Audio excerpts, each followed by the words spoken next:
Al llarg de la segona meitat del segle XIX va tindre lloc l'aparició dels dolços i la xocolata com a productes comercials, arribant a ser una de les indústries valencianes més representatives i que més contribuirien a construir la seva fama a la resta del món.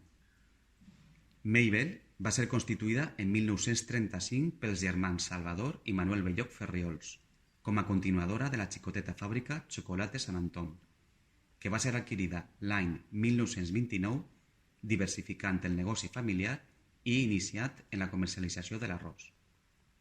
Cap a la dècada de 1940 comença l'expansió de Maybell, en la diversificació en la producció dels seus productes. A més de xocolata, van començar a produir torrons, bombons, caramels, galetes, fruites confitades i així un llarg etcètera, arribant a aconseguir un important prestigi per la qualitat dels seus productes.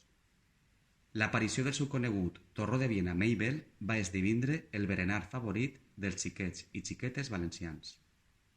Del conjunt industrial del Molí de Sant José, actualment sols es conserva l'edifici principal destinat a oficines i l'estructura que alberga la maquinària original, juntament amb la xemeneia, ja que la resta de magatzems i naus auxiliars han sigut demolits.